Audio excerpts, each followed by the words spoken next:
to Earth Conserves more than a day here at the sport. 2 days lecture presentation, April 22nd through the 26th, all under the scope of environmental justice. That is what we are going to be talking about all week. I am joined here up on this stage by two lovely people, Quest Jolliffe and Kathleen, Petrie, who are going to be talking about the circular economy business park, a facility that receives material that is diverted from our waste stream to be processed and transformed into the commodity stream. So without further ado, I would like to turn it over to them. Thank you very much. Hello, everybody. Yeah. Hi, Kathleen. Hi, Quest. Well, we might as well jump right into it. Today, we're going to talk about a little more than just the circular economy business park. I think we'll talk about our current economy. And I don't mean in the political sense. I mean in what our economy is and how we're trying to transform it, how King County, our roles at King County play into that. And then some of the projects that we work on. One of them on my end is the Circular Economy Business Park. Kathleen has many, many projects and programs that she works on that are transformative for our economy. They're all interrelated. And they are all interrelated. To that end, let's talk about our economy and get an understanding of why we are at where we're at. I love to present people with a kind of a roadmap of how we've ended up here in this place where many of us don't want to change, don't know how to change, don't even think that change is necessary. And that's perfectly fine. I get it. We got here in large part because of the Industrial Revolution that raised our standard of living in Western culture. And it made things efficient so that everybody could have all of the amenities that we all take for granted nowadays. And that was great in that period of time where we were changing from subsistence life, from agricultural life, from insular family units needing to do a bunch of different tasks every day, to isolating each person's efforts and refining those efforts so that we could really streamline our ability to make everything good for everybody, not just individual families or regions or whatever. And now we're at a place where we realize that some of those efficiencies have resulted in damage to our environment, and they continue to result in damage to our environment. And there's a lot of research that has shown that our way of conducting business and providing for everybody is not sustainable. And now that we are aware of that, we're going to, you want us to look this way? Thank you, Tony. Thank you very much. Now that we're becoming more and more aware of that, and technology is allowing us other ways of doing business and providing for everybody, we're beginning to turn the boat from a linear economy where our current economy, essentially we go out into the woods, we go out into the hills, we go out to wherever, and we extract materials. We extract wood,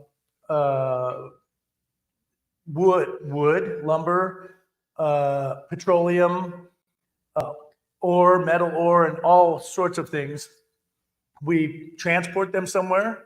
We turn them into a usable material. Then we transport them somewhere else. We turn them into we manufacture them into a usable product, whether it's a single-use plastic bottle or all the materials that go into a house.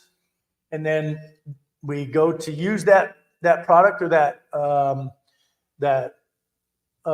item, and it gets used up in 50 or 60 years like a house, or it gets used up in 20 seconds like a plastic bottle. We smash it all.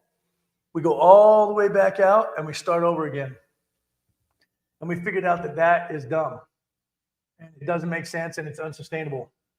And so now we're trying to extract materials along the way. And we're also trying to, instead of just rely on those materials, utilize other means for providing energy and other resources that we need, like solar, other things. And feel free to jump in here anytime, Kathleen, as I'm laying this out. But we figured out that we need to be turning the economy and not just having an end of life point here. We need to be extracting materials and energies and renewable energies and creating a circular economy rather than a linear economy that has a cradle to grave system. We need a cradle to cradle where it starts its life again, starts again, and then goes back into the system, a cradle to cradle system. So that's kind of big picture. Yep. How does that relate to us, Kathleen? And the work we do, Mhm. res and solid waste. Mhm. So actually, let's step back a little bit. And what is your role? So I work on, I like to say circular economy projects and programs. I think that applies to many of us. My main focus is on construction and demolition debris diversion. Incorporated in that, I also work on workforce development projects, workforce development programs that can be integrated into the circular economy, specifically where we can, alongside of the environmental part of environmental social justice, we can also impact the social justice arm of ESJ, where we're providing people training, education, opportunities to participate in this new way of doing business. Fantastic. You operate a fantastic program. And my role at King County is to expand the amount of green building that's done across King County. And so that comes in the realm of I support jurisdictions and I support private industry projects. So with respect to jurisdictions, we do a lot of code development.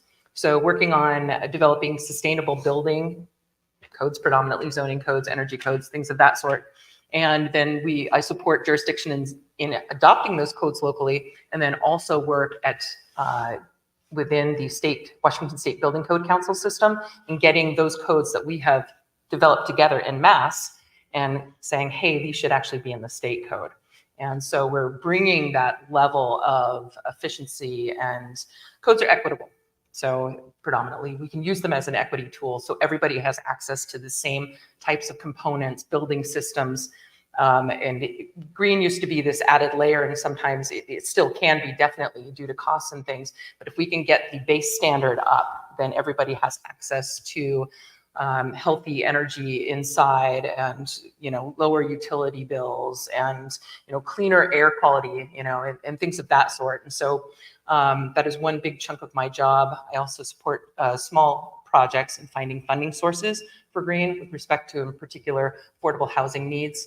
It's a super fun job. But where Queston and I, in our work, where we really interrelate is on these codes and other projects associated with construction and demolition material management, which we can refer to as C&D. Yep. So in C&D, it's a big stream of material. In King County in particular, we have two waste streams. In most municipalities, they either have a single waste stream that encompasses both municipal solid waste, which is referred to as MSW, and C&D waste, which is construction and demolition debris. And then some municipalities split those, like we have in King County. And most of your trash and business waste is MSW. And then obviously construction and demolition debris is its own stream that comes from specific activities related to construction and demolition. The important fact here is to know that 1.2 million tons come through our MSW stream, and we manage that stream ourselves within King County, and it goes to our own landfill at Cedar Hills. But we also have a whole nother arm that we used to manage called the C&D waste stream. It's 1.1 million tons. It's almost equal. And in most municipalities, they are generating about equal amounts in larger municipalities. But it's not it's not really in the public eye, because we have outsourced management and dealing with that waste stream to our local recycling haulers. And they do a great job of sending these materials through a process where we pick out the commodities, this currently usable commodities out of that. But we're trying to refine that and improve that process. A lot of that comes down to our codes, how we can use those materials as they come out. Kathleen can probably speak a little more to that. Yeah, so in King County, with respect to construction and demolition waste, 6 commodities cannot be sent to the landfill, and so they need to go to a recycling facility. And so they are, let's see here, it's been a while since we talked about this: asphalt, shingles, brick, concrete, paper, metals, and cardboard, I think are the 6. And wood. And wood, excuse me, thank you. And I guess that's it. So what we are always sharing with folks is that take a material and use it at its highest and best value, which is salvage. Salvage for reuse, then recycle, then waste. And so you are banned from taking these commodities to the landfill. And so then it's up to folks in the industry and departments like ours to help figure out what commodities need to be elevated. How can we support industry practices towards repurposing these materials into new commodities and available for reuse? And then you can probably speak to the whole salvage market and retail. Sure. Before we get to the salvage market, there's obviously some codes that you are super familiar with that help us find ways to reuse those materials. Can you speak to some of those? Yeah, thank you, Chris. Yeah, so in the 2021 Washington State Building and Residential Codes, we have a new section, which is super exciting. There's one, it basically is an expanded use of salvage lumber. And so what the code says now is that you can actually, so when you have salvaged lumber, it has to be regraded. And so you know what the design strength is, you know how you can use that piece of wood, what it can hold, what is its capacity. And so, but it's costly to grade. And so it kind of dissuades people from doing that. And so what the code now allows is that if you are dimensional lumber, like 2x material, 4x4, 4x8, that kind of dimensional lumber, and you're in good shape, we can assume some certain design strengths. So basically, I think if it's 2x6 or smaller, you assume that it can be used as studs for a building, a wood stud that has no loading capacity, but they're like a lot of interior walls that are not carrying any loads from the roof to the foundation. And so why use, brand new timber for that? Why not just assume that salvage lumber can be used on those non-structural interior walls? It's a huge amount of wood. And then if you are using larger sizes, that I think 2x8, 4x material, then you can assume a greater design strength, and that wood can be used for Doug fir number 2 grade, which it can carry more structurally. And so it really just allows the developer, contractor, homeowner that's doing a remodeling project to reutilize, salvage lumber, and you have a cost that you no longer have to incur. Let's say if it was pulled from another job site, and you're saving a tremendous amount of material. The other codes that you will find that we've got in the new 2021 codes, these are appendices. There are 2 that are associated with C&D material management, and they are available for jurisdictions to adopt. So it may not actually be outright enforced in your jurisdiction, but you can ask your jurisdiction to adopt these appendices if they have not already done so. And so one of the set of appendices is a deconstruction appendix. And what it says is that it applies only to single family structures, single family duplex townhouse. If you have a building that is permitted to be demolished and it is 90 years or older, and the jurisdiction has adopted this appendix, it will then basically mean that building has to be deconstructed and not demolished. And Quest can speak more to the process of deconstruction, but basically it's the systematic disassembly without crunching up the building and tossing all of the material. It allows us to take those materials and separate them. And so those separate commodities, the metals, the wood, everything can then be sent to places such as a salvage retailer and available for market for somebody else. The other appendix, it applies, it's to all building construction for projects that exceed a certain value. I think it's 750 square feet and $75,000.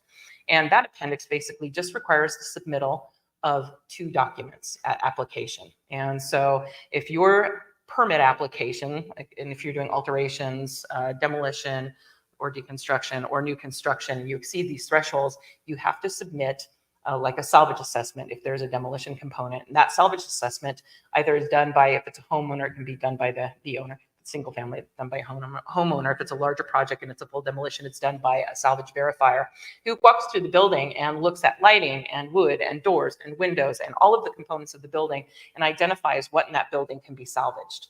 It does not require the owner or whomever to salvage those materials, but it does get them thinking about it. It's like, that salvage verifier is now telling me that I can either receive a tax rate on these materials, I can perhaps sell these materials, I can, whatever it is, you can do some cost offsets for your project based on the salvage. So that's education for the homeowner. It has increased the amount of salvage that is done in the city. City of Seattle has been utilizing this particular form practice since 2014, and there has been an uptick in the market, which is fantastic. And so the other document requirement is a waste diversion report. So at the end of the project, I guess that one's at the end, you identify what materials were taken from the property, where they were sent, who hauled them, and what was that weight or volume. And essentially what that's doing is it is telling us where our commodities are going. It is informing the government of where we need to start building and helping support the industry into developing end markets. It's probably helping to inform at some point, how many facilities do we need in what regions? Where is the material going? Is it all going here, here, and here? Where do we need to invest that infrastructure for the need? And so again, if this is important to you, contact your local jurisdiction, see if they've adopted it. If not, ask them to, and certainly hand them my name, and I'm happy to support them as able. So yeah, those are the codes coming up. Started enforcement March 15th. Super exciting. Great stuff. I'll add on to some of that that Kathleen has laid out. I think for the audience, the big question is, why should it matter? Kathleen already spoke to some aspect of education, educating the developers, the GCs, the builders, the owners, that you have these useful materials that, the previous SOP, standard operating procedure, was to just smash everything and start over again. And most people assume that appliances or fixtures would be dated or cabinets would be dated, and why even think about pulling them out? And now we're realizing that everything has value. And how many times have many of us seen something in a demolition or in a landfill or in wherever that we thought, man, why is that in there? Well, this is a way to help people think before it gets to the landfill or the transfer station, by educating and having this process give us a moment of pause to think, yeah, should I be doing that? Plus, if you have the right salvage verifier, you have somebody who's going to be thorough and comprehensive in identifying all the materials that have value, and also comprehensive in educating you about your options to extract those. There's several different phases to be able to extract items and materials that are cost effective at different levels. There's many of the salvage companies like Earthwise, Second Use, Ballard Reuse, Habitat for Humanity. All of those organizations are organizations in our community that receive materials, or they'll go extract materials and then they'll provide them back to the community. Those are great resources for us. If a developer didn't know, or a GC didn't know, now with this code enactment, he has a moment of pause to go, I can also offset my disposal cost of removing the building by extracting all these materials. And not only do I offset my disposal cost, but I also might get, as Kathleen said, a tax break from the company that we donate them to. You might get an offset in actual cash back by selling the materials, or an offset by reusing some of those materials in your future build. So that's a great part of all this. I wonder if there isn't also some other codes that you work on, Kathleen, that help us in this larger aspect of circular economy, environmental impact, social justice, renewable energy? Are there some of those that you can speak to? Yeah, thank you, Chris. There's a Solar Ready appendix that several jurisdictions have adopted. Again, it's needs to be adopted locally, but it applies to single family structures whereby if it's a new construction, you basically, the designer, whomever, shows space on the roof when the drawings are submitted, it shows that there's space on the roof that's unobstructed, that's available for the future installation of solar. So as we continue to shift more and more that way, the homeowner, it's much more costly to do an alteration of a roof versus when it's just done at the get-go when the home is built and you keep 300 square feet of space. You've got space in the panel. And so, you're talking about an alteration of $100 versus, $2,000. We're not talking about the cost of the panels, just to modify the roof to be available for the panels. Other things that have come out in the codes are EV charging. And so for, single family in particular, it's now, the code will now require that there is an outlet available and wired into the panel with a circuit, so that when you do or want to purchase that electric vehicle, you don't have to modify anything. Your new home just came with that plug right there. And so no cost to you, just plug her in, get your charger going.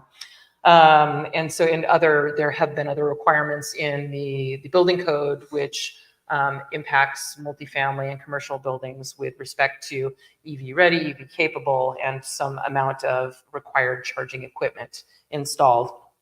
And so we're preparing for a change in the way our vehicles operate, and as we move away from combustion engines and towards this battery technology, we are creating capacity for those types of vehicles. So yeah. Thank you. Awesome. We are going to take a quick commercial break. We'll be right back with Kathleen Petrie and Quest Jolliffe in just a moment. I'm Paul Pearson, host of Star Time, and when I'm not cooking up a batch of my famous wood-flavored chicken, I'm listening to Rainier Avenue Radio.world. I went over a friend's house to eat, and the food just ain't no good. We must all remain committed to slow the spread of coronavirus, taking care of ourselves and not putting others in harm's way, especially those already at high risk of getting seriously ill, including people over 65 or those with underlying medical conditions. If you must be out, avoid crowded areas, stay 6 feet or 2 arm lengths away from others, and wear a face covering. Wash hands frequently with soap and water for 20 seconds, especially after being in public spaces. Avoid touching your face, cough or sneeze in a tissue, then throw it away. Disinfect frequently touched objects. And if you have symptoms of fever, dry cough, and shortness of breath, call your healthcare provider before going to their office. Slowing coronavirus means taking care of ourselves while also protecting others. Even if you're not at high risk, these steps should be taken to help slow the spread of coronavirus. We are all in this together. What's up, everyone? It's your girl, Queen Bree, inviting you to come join me on Clean Greens Living. Broadcasted Tuesdays, 12:30 p.m. Pacific Standard Time, live right here on Rainier Avenue Radio. On Clean Greens Living, we talk farming, community, and ways to being healthy. So come join me and let's discuss ways to create a healthier you and a healthier community. What's going on, world? It's your boy OG Mambo and your guy D Money. Join us along with Pint Size Patron and ID Yourself here on Fresh Juice at Rainier Avenue Radio every Wednesday hump day from 9 to 11 Pacific. Get exclusive interviews from your favorite artists, all the hottest music, and updates on what we got going on in the world. That's every Wednesday, 9 to 11 p.m. on Seattle's Rainier Avenue Radio. Generational wealth. Generational wealth. Generational wealth.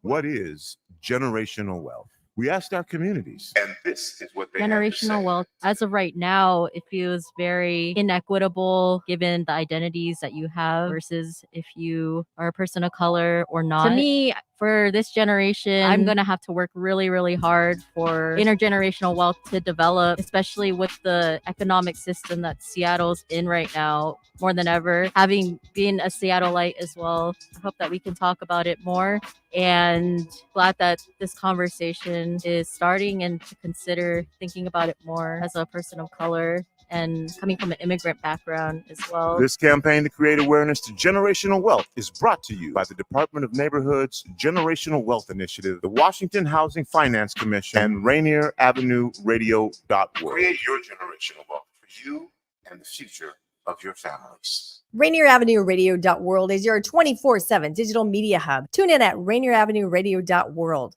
Also find us on Facebook, Twitter, and TuneIn apps.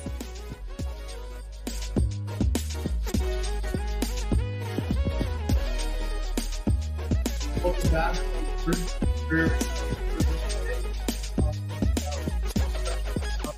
Reuse, and I don't want to take up too much time. I'm going to throw it right back to the panelists. I think we left on a note where we could probably talk about some resources for the community that would be helpful, Kathleen. Yeah, thank you, Quest. So King County back in 2015 designed a document called the Green Building Handbook, and its target audience is the home remodeler, but frankly, it can be used in any project. And in essence, it is a book comprised of green sheets or these little tiny chapters, 3 to 4 pages, and they each cover a topic. So if you are want to install a cistern or a rain garden, or you're re-roofing, or you're adding insulation or whatnot, there are chapters on each of these. And basically the handbook is a guide on how to do it, what's important about it. It identifies, really how this system works, just gives you some background. This is a heat pump. This is what it does. This is what makes it green.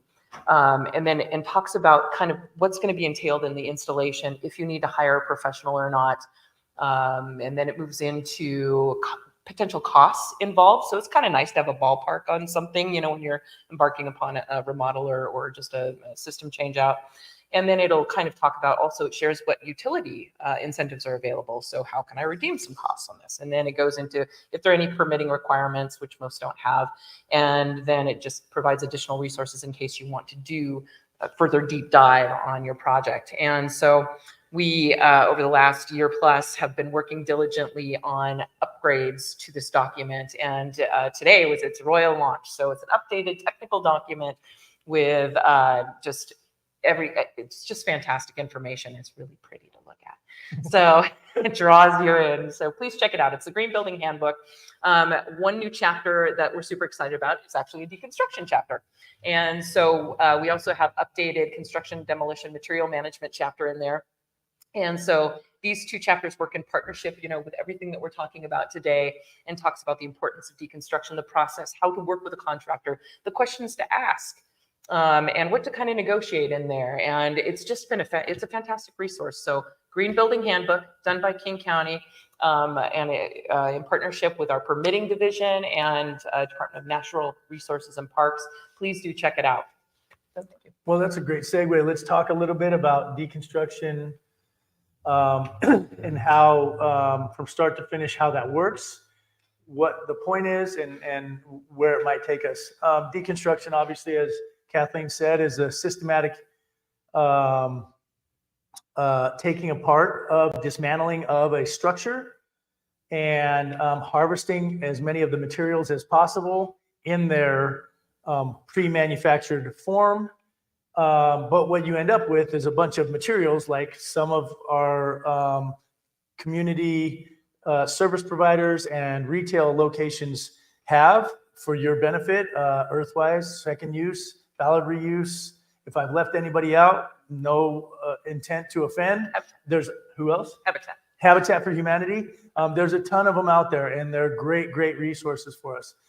One of the things that the community should be aware of is that the city of Seattle is working towards what's called a salvage lumber warehouse, where a lot of the lumber is going to come to that facility and be processed and be made available for reuse.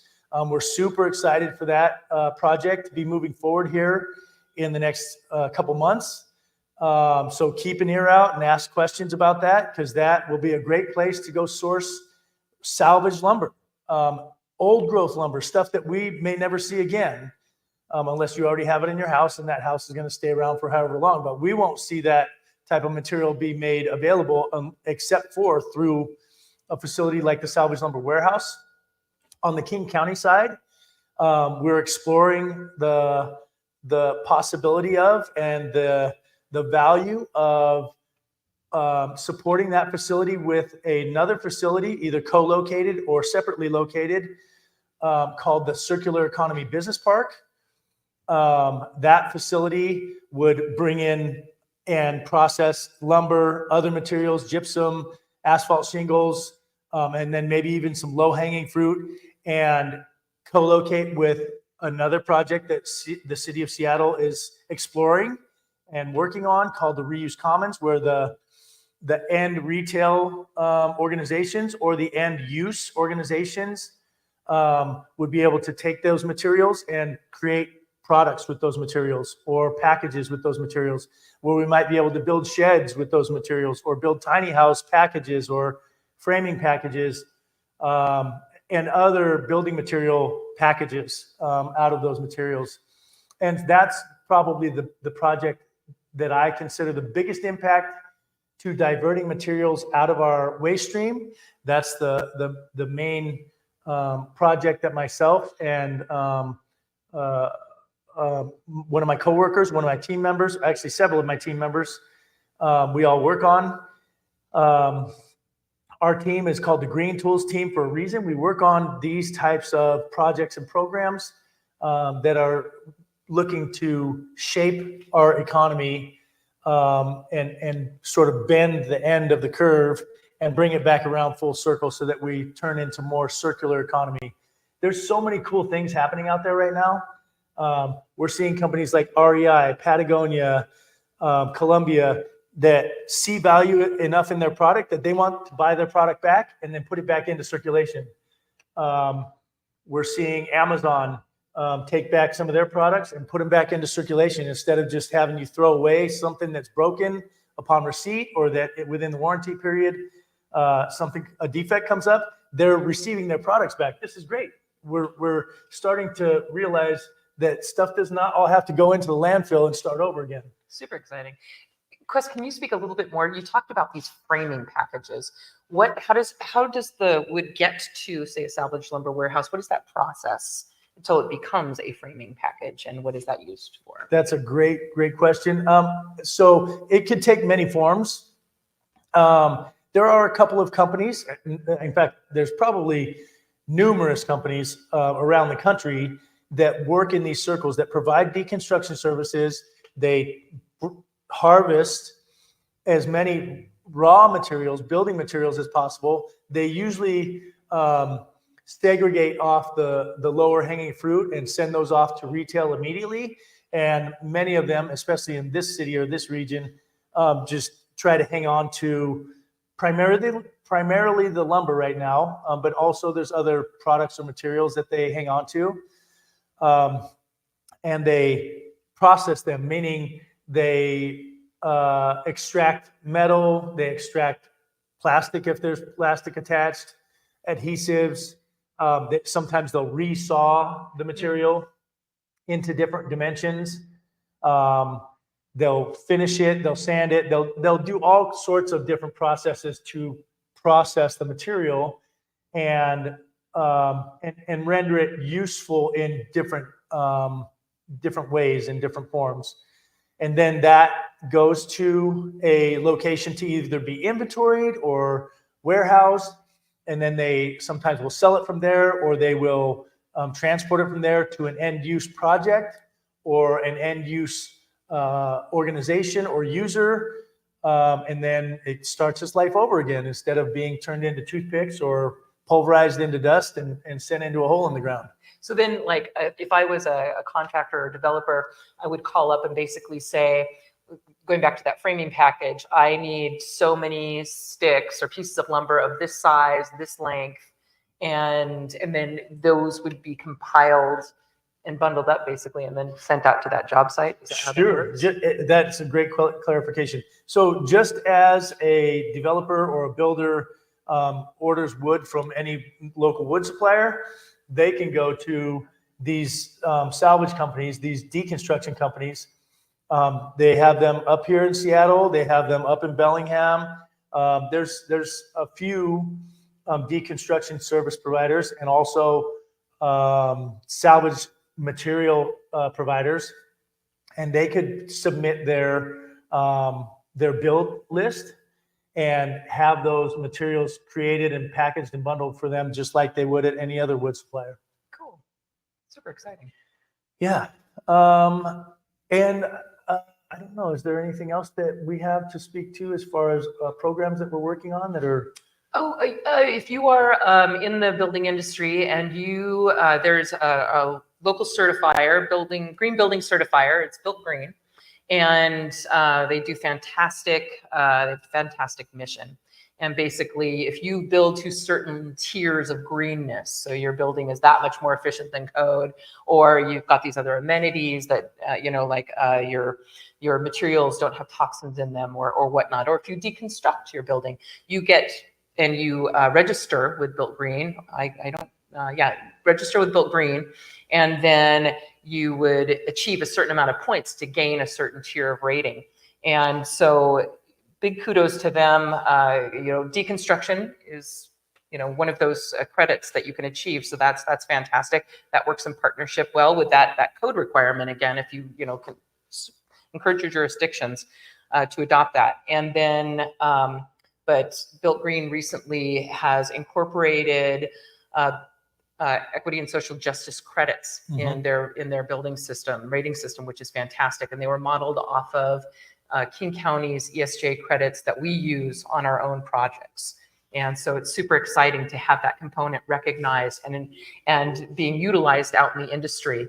And so big shout out. I agree. We love seeing that or certifying organizations who are going to benefit themselves, whether it's not the organization, but the builders, the owners who build to those certification standards are going to benefit on their project, either financially or in some other fashion, for making the extra effort to not only do green building practices, but also equitable and social justice building practices, where they are accounting for and recognizing that they go out and help people in our communities that need and deserve equitable opportunities for employment or training or entrepreneurship. And this is just another component in the King County mission where we are righting the wrongs of our past. Absolutely. And so big shouts out to, International Living Futures Institute, LEED, Passive House. All of these certification companies have been trailblazing environmentally and now pushing forth the equity component. And that is, it's super exciting to see. Awesome. Ready for some questions? Sure. Let's do it. So I want to start off a little bit more generally.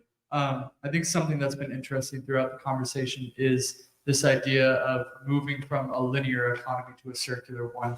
Let's say I'm just a person in the world learning about this for the first time. I'm not tearing down a home. I'm not tearing down a business. It seems as if it's sort of a mindset shift. On a smaller scale, how can one individual person start changing their mind on this and start thinking in a more circular way about the products and the commodities they use? Do you want to go first? That's a tough one. It just comes down to what is your mission in life? We see things changing in our climate. It just is. How many wildfire smoke summers have we had in the last 8 years that are now consistent? And I think that people, it's up to oneself to make those choices, but we need to really be paying attention to our lands, our waters, our animals, and what is happening out there, because we need to be a part of making things different and better. And it's, we had created a toss away society for so many years, decades. centuries. And we're not in a position where we have that luxury to do that. And so we need to, I think, reflect on our own value system and the lives and the legacy that we want to create for future generations, our children, our grandchildren, and whatnot. And those decisions then happen today. Mm-hmm. I'll throw out a saying that's a part of my culture, of my heritage. There's a saying that says, we do not inherit the earth from our forefathers, we borrow it from our children. And if we operate from that mentality, it's a much different mentality to operate from, because then we realize that we're responsible for what we have, that has just been loaned to us. And if you went and borrowed something from your neighbor, you would treat it differently than if your uncle just gave it to you. You might, beat it into the ground. A totally different mentality, and nothing wrong with trying to be mindful of how do I want to be a steward, a good steward of the gifts that this universe gives me? Or do I just want to be a consumer? I get it. That's, Western culture. We've been highly indoctrinated into the consumer mentality. But if we have anybody around us that we care about, I think we often have not just the opportunity, but the responsibility to reflect on that. I will give you one example of what you can do today. It's outside of our purview, but we have another coworker, Kelsey Bailey, who works in organics, and I've learned a lot from many of our coworkers, but she works on organics. And as I listened to her do a display or do a presentation on some of her work, I realized, and it occurred to me that one of the quickest things we can do is we can eliminate, I think the number was around 28 to 30% of our waste stream immediately by removing the organics out of our waste at the home and putting them into an in-house composter or a backyard composter, using that in our own property or gifting it to our friends or our neighbors. But we can do that immediately right now. Super easy, isn't a big investment of time or energy. And so if you're looking for a single example right now that can have a massive impact, that's it. That's wonderful and very good advice for anybody listening. I want to talk about these tax breaks. I think one thing that has been stressed throughout this presentation, and I think is so wonderful, is that there are incentives to do this. It's not costing you. It's not harder to do, which would give you the impression that everybody is already doing it, but that's not the case. I wonder, how often is this happening, and what is the goal? How often would you like it? That's a great question. When you say it, I'm going to guess some form of change or doing things in a more circular fashion. Constructing, salvaging. Well, let's clarify. It is a little bit harder. It is generally a little bit more costly, whether it's time, money, labor, whatever it is. But change is always a little bit harder. But doing things right, I think most of us, if we just sit down and take a moment, I think most of us can justify doing things right over doing things that are going to net us a couple more bucks or give us a little more time, because we know that we're doing the right thing and we're going to impact those around us properly. How often is, say, deconstruction happening? Right now, it's not mandated anywhere except for one city within the 39 cities within King County. So where we do see it happening, it should be applauded to the nth degree, because those are developers and builders who are choosing sua sponte, on their own, to do the right thing for right's sake, not because they're going to make an extra buck or anything. They do get some incentives, and we're working to create more incentives so that it's not only utilized more, implemented more, but also so that we're rewarding the change that we're seeking. So it isn't utilized to the degree that we would like to see it utilized. I would have to research what the numbers are compared to how many demolitions happen in the county versus deconstructions annually. There has been a significant increase year over year in the last 5 years in King County. due to a couple of deconstruction service providers being started and really increasing their capacity as well as their efficiency. Are there any other things that we see growing in use, Kathleen? Maybe solar, heat pumps? Yeah, absolutely. Yeah, the codes help to push those technologies along. Absolutely. So, there would be an increased amount of solar, on-site solar required for commercial buildings, I think, and possibly multifamily. But and then of course we have the EV charging and things like that. So the codes continue to propel. Heat pumps, I believe, are mandatory almost, I think, in most buildings, and so yeah. And as these things also become more broadly used, and the prices do come down as we get more skilled crews out there for deconstruction. Prices may come down. These projects may be done more quickly because those skill sets have really taken hold. With respect to the tax breaks, how does that look to? It's project specific. That's a great question.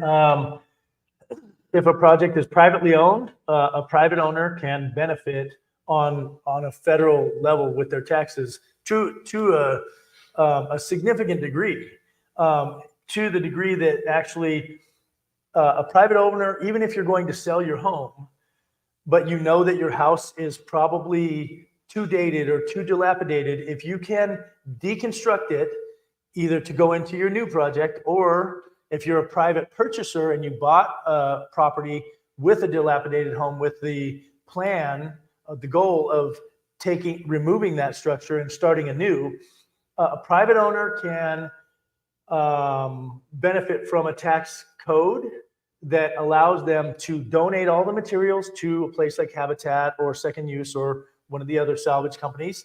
And all of that becomes not a tax write-off, but a tax credit. Two different things, and one is more beneficial. And to the degree that it will actually pay for the deconstruction service itself. Oh, wow. And sometimes even more so. So that the tax benefit can be enough to be greater than the cost of the deconstruction. Wow. That's a private owner. Commercial developers, they don't get that same benefit. And I'm not sure if that's something we should look at and work on to incentivize deconstruction more, but at least we know on a private level, the private owner has that benefit available to them.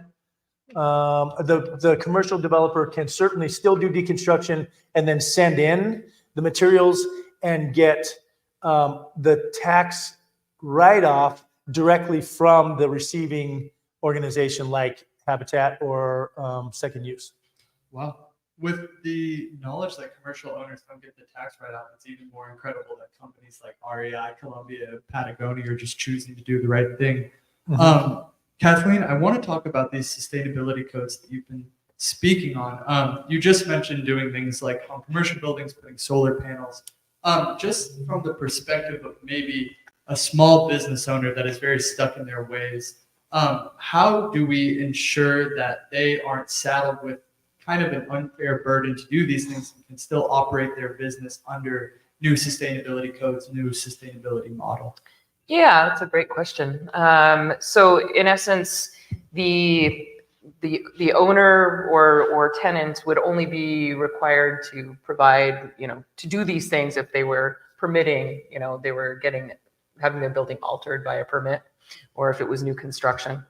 And so the way codes kind of work is that the Washington State Building Code Council is tasked with taking in proposed amendments from all around. So when a code cycle, so codes are updated every 3 years at the national level, and then it comes to our state, and the Washington State Building Code Council then creates a local round of amendments, and it is a public process. And so you, me, anybody can submit a code change proposal asking, hey, I want this thing in the code, and I think it's a good idea because. And you also have to submit financial information. And so the council that is then tasked and responsible for making sure that economically the amendments as represented I don't know what the impact is, but they make sure that it is not too onerous. And by Washington state law. And so there is some management in that area. And Yeah. I do want to speak about, I'm interested in this commercial owners idea and some companies just choosing to do the right thing. I'm wondering if there are any incentives, any sort of endeavors to engage larger companies in adapting a model of sustainability and adapting a model of deconstruction or salvageability. Is that a word? Explain it a little more. Yeah, I'm just wondering for the future, and I know this is very theoretical, if there's any idea that y'all have that you've seen, that you've heard about in how to engage kind of larger national companies in the process of deconstruction. Like Pulte Homes and some of the biggest, what are called the big three. I forget, besides Pulte, there's a couple others that are well known. I don't know that I've seen that. I do know that I've seen some of those companies do environmental and socially conscious practices on their own. Locally, I think we have some of the bigger spec builders that should be applauded. Isola, Thomas James Homes, Alchemy. These companies have no reason to do these socially, environmentally equitable practices, and they're choosing to on their own. I think a lot of it has to do with culture locally, with being a much more forward-thinking region. And anytime we see those things happening, we should be applauding those companies because they're doing that to their own financial I wouldn't call it detriment, but definitely they're not making the money that other companies feel the need to squeeze every penny. They're saying, well, it's okay. We'll just do the right thing for the right thing's sake. As far as getting other bigger companies like the super monster national companies, I'm not aware of anything yet that has been implemented to incentivize their participation. But again, there's examples of them doing those things on their own as well. And just because we are nearing the end of this segment, I kind of want to I like to ask maybe like softball questions. I don't know, things to get you talking a little bit more about why you're passionate about it. So I guess that is the question. What makes both of you so passionate about the work that you do? big question. How many minutes we got? Would you like that? No, go ahead. I need to chew on that. It's very chewy. Yeah, I got into this just, man, it was a long time ago. I've always been passionate about the environment. I went into architecture, and I knew I was not the best designer, but there was a professor who came out in one day and started talking about this concept of sustainability. I was like, that's what I want to do. And so it just became, there was this weird little path because, universities didn't really cover this topic yet. And there wasn't a lot of it being done out in the industry, but, I would watch the pioneers in it. And it was, it's like, I just wanted to make buildings better. And so I was fortunate to have found a pathway there. And for me, I was a technical code writer for several years. And that was a really nice impetus because we could make things happen. And it didn't rely on the goodness or the mission of the individual doing the construction. It was just like, no, there's no question about it. It just is. And it will have to be like this. And you could make change. So I think for me, it's a multifaceted answer. I've been very fortunate to have some good people come into my world and my circle. I have a demolition company, and my business partner and I have been very blessed through that company. But that led us to a connection with a local builder named Jim Barger. And he became a mentor to me, and I learned a ton from him. And he said that he wanted to try doing what I already do, but doing it differently. And so we started a deconstruction company. And I learned a ton doing that and made a ton of great connections, both professionally and socially.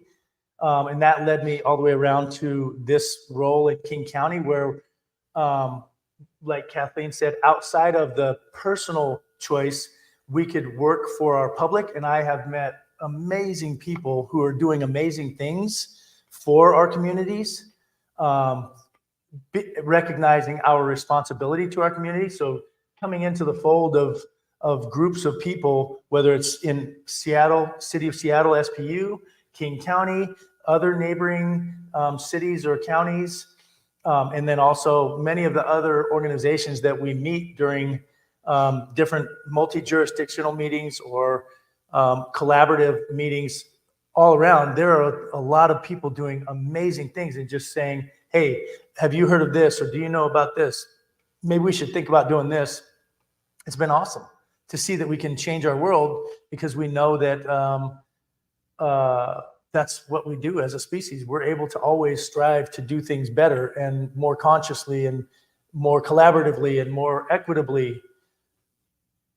Thank you both for that. And thank you for a very passionate, knowledgeable panel. I feel like it was palpable in the room. Yeah. So before you throw it away, think about it. Thank you so much for listening to Earth Deserves More Than a Day. Before I go to commercial break, I just want to shout out a couple things happening tomorrow, Wednesday, April 24th at 11 to noon. We have Women of Wisdom, Tri-Cities. They are from Eastern Washington. I really appreciate that. One of our only Eastern Washington guests. I'm from Spokane, so it makes me very happy. Noon to 1 p.m., we have the Urban League of Metropolitan Seattle, Building Community Resilience. After that is our Transportation Justice panel, hosted by the Transit Riders Union, and they will be discussing the current and very pertinent transportation levy. And after that is Communities and Clean Water with King County, and hosted by Mary Rayborn, Parker Linus, and William Herbert.